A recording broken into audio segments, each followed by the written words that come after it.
ETF index mutual funds నేర్చుకుని stock మార్కెట్లో రాణించాలనుకుంటున్నారా? వెంటనే ఈ నెంబర్కి కాల్ చేయండి. పాకిస్తాన్ 8th టైం యుఎన్ఎస్సికి నాన్ పర్మనెంట్ మెంబర్గా తన టెన్యూర్ స్టార్ట్ చేసుకుంటుంది ఈరోజు.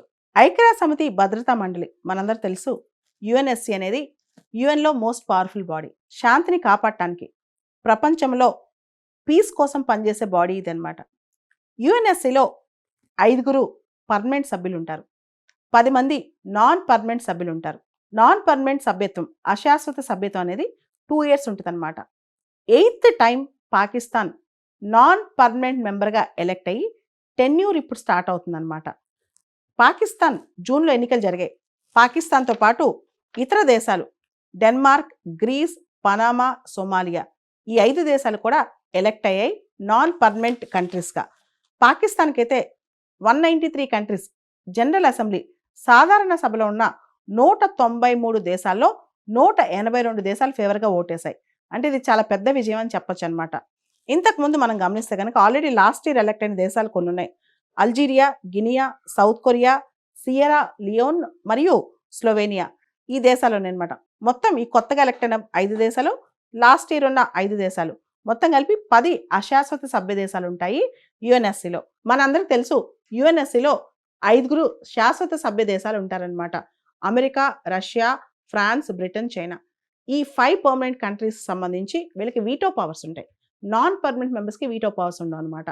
వీటో పవర్ అంటే ఆర్టికల్ 27 ఆఫ్ యుఎన్ చార్టర్ ప్రకారం ఎనీథింగ్ టు స్టాప్, అంటే అక్కడ ఏదైనా రెజల్యూషన్ని ఒక్క దేశం, 5 దేశాలు ఏ దేశం ఆపేసినా అది ఆగిపోయింది. ఓటింగ్ వేయకుండా ఆబ్స్టైన్ అయితే అది వీటో కిందకి రాదనమాట.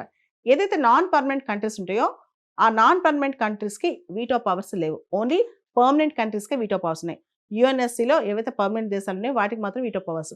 ఈ 10 నాన్ పర్మనెంట్ దేశాలకి వీటో పవర్స్ లేవన్నమాట. పాకిస్తాన్ 2 years టెంపరీ మెంబర్షిప్ ఇది, దీనికి వీటో పవర్ లేదు. భారతదేశం కూడా ఇప్పటికే 8 సార్లు యుఎన్ఎస్సిలో నాన్ పర్మనెంట్ మెంబర్గా చేస్తుంది. జనరల్గా యుఎన్ఎస్సిలో నాన్ పర్మనెంట్ మెంబర్గా ఎలక్ట్ చేసుకునేటప్పుడు ఎవరైతే యుఎన్ చార్టర్కి కట్టుబడి ఉన్నారో, అదేవిధంగా ఈక్విటబుల్ జాగ్రఫికల్ డిస్ట్రిబ్యూషన్, అంటే ఒకసారి ఒక దేశానికి అవకాశం వస్తే పొద్దాక సేమ్ కంట్రీ కాకుండా ఆ ప్రాంతంలో ఇంకొక దేశానికి అవకాశం ఇచ్చుకుంటూ వెళ్తారనమాట. ఇట్లా ప్రపంచం మొత్తం రిఫ్లెక్ట్ అయ్యేటట్టు చూస్తారు యుఎన్ నాన్ పర్మనెంట్ మెంబర్షిప్లో. యుఎన్ మెంబర్షిప్కి సంబంధించి శాశ్వత సభ్యత్వం, పర్మనెంట్ మెంబర్షిప్ ఎక్స్పాండ్ చేయమని చెప్పి చాలా మంది డిమాండ్ చేస్తున్నారు, చాలా దేశాలు డిమాండ్ చేస్తున్నాయి. యుఎన్ రిఫార్మ్స్ అవసరం, అతి ముఖ్యంగా యుఎన్ఎస్సి రిఫార్మ్స్ అవసరం అని చెప్పి. ఇక్కడ మనం గమనించాల్సింది ఏంటంటే ఈ సంవత్సరం 80 years of formation of UN. 2025లోకి అడుగు పెట్టేసాం. 80 సంవత్సరాలు అవుతుంది ఈ ఇయర్తో ఐక్యరాజ్య సమితి ఏర్పాటయ్యి. అంటే 80 సంవత్సరాల క్రితం ఉన్న రియాలిటీస్ ఏంటి? అప్పట్లో America powerful, Russia powerful, France, Britain powerful, తర్వాత చైనా పవర్ఫుల్. సో అంత స్ట్రాంగ్గా ఉన్న ఆ టైంలో ఇప్పుడు పవర్స్ మారినాయి, పవర్ సెంటర్స్ మారినాయి, థియేటర్ మారిపోయింది, వరల్డ్ పాలిటిక్స్లో కంప్లీట్ పిక్చర్ మారిపోయింది అనమాట. ఈ టైంలో ఎమర్జింగ్ కంట్రీస్ చాలా ఉన్నాయి. అండ్ అప్పట్లో కూడా మీరు చూస్తే కనుక జర్మనీ, జపాన్ ఈ దేశాలన్నీ కూడా తర్వాత ఇప్పుడు చాలా పవర్ఫుల్గా ఉన్నాయి, కానీ వీటికి పర్మనెంట్ మెంబర్షిప్ రాలేదన్నమాట. ఇండియా కూడా నాకు పర్మనెంట్ మెంబర్షిప్ కావాలని డిమాండ్ చేస్తుంది. దానికోసమే G4 అని ఒకటి స్టార్ట్ చేశారనమాట. G4 అంటే India, Brazil, Germany and Japan. ఈ 4 దేశాలు కూడా యుఎన్ఎస్సి మెంబర్షిప్ కోసం ట్రై చేస్తూ యుఎన్ఎస్ రిఫార్మ్స్ కోసం ట్రై చేస్తున్నాయి అనమాట. దీనే G4 అంటారు. G4కి ఆపోజిట్గా యునైటింగ్ ఫర్ కాన్సెన్సస్ లేదా కాఫీ క్లబ్ అని స్టార్ట్ అయిందనమాట. కాఫీ క్లబ్ అంటే ఇటలీ, మెక్సికో, అర్జెంటీనా, స్పెయిన్ ఇలాంటి దేశాలని. ఈ దేశాలు ఏమంటే యుఎన్ఎస్సిలో రిఫార్మ్స్ ఏవద్దు, తెచ్చిన ఈ దేశాలకు మాత్రం G4లో ఏ దేశాలు ఉన్నాయో వాటికి మాత్రం మీరు ఏమీ సపోర్ట్ చేయొద్దని. ఈ కాఫీ క్లబ్లో పాకిస్తాన్ కూడా ఉంది. ఇప్పుడు యుఎన్ఎస్సిలో నాన్ పర్మనెంట్ మెంబర్గా పాకిస్తాన్ అయిందనమాట. అంటే ఐక్యరాజ్య సమితి యొక్క 80వ వార్షికోత్సవం సందర్భంగా పాకిస్తాన్ యుఎన్ఎస్సిలో నాన్ పర్మనెంట్ మెంబర్గా ఉండబోతుంది అనమాట. అంటే ఇది చాలా కీలకమైన అంశమే అని చెప్పుకోవచ్చు. ఈ టైంలో అసలు యుఎన్ రిఫార్మ్స్ గురించి ఎంతవరకు పుష్ చేస్తారనేదే పెద్ద క్వశ్చన్.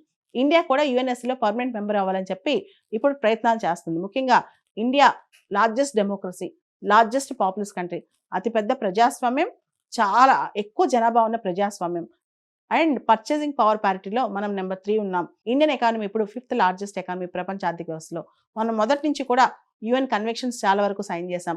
యుఎన్ యొక్క ఇంటర్నేషనల్ లాకి మనం కట్టుబడి ఉన్నాం. అంతేకాదు యుఎన్ పీకేఎఫ్కి మనం చాలా కంట్రిబ్యూట్ చేస్తూ వచ్చాం అనమాట. సో ఇండియా అనుకుంటుంది, India contribution, and India has an impeccable nuclear track record. India never waged war on its own. తనకే తను ఏ దేశం పైన ప్రియంప్టివ్ వార్ ఇండియా చేయలేదు. ఇతర దేశం మనపైన యుద్ధం చేస్తే మనం వాళ్ళపైన తిరిగి యుద్ధం చేస్తాం అనమాట, అంతే తప్పితే. సో ఇండియా పీస్కి కట్టుబడి ఉన్న దేశం, ఇండియా భిన్నత్వానికి కట్టుబడి ఉన్న దేశం, ఇండియా యూనిటీకి కట్టుబడి ఉన్న దేశం, ముఖ్యంగా ఇండియా ఐక్యరాజ్య సమితి యొక్క విలువలకు కట్టుబడి ఉన్న దేశం. కాబట్టి ఇండియాకి యుఎన్ఎస్సీలో పర్మనెంట్ మెంబర్షిప్ కోసం ఇండియా ట్రై చేస్తుంది. ఇదే తరుణంలో పాకిస్తాన్ ఈ రోజు నుంచి కూడా యుఎన్ఎస్సీలో నాన్ పర్మనెంట్ మెంబర్గా తన 2 సంవత్సరాల సభ్యత్వాన్ని స్టార్ట్ చేస్తోంది.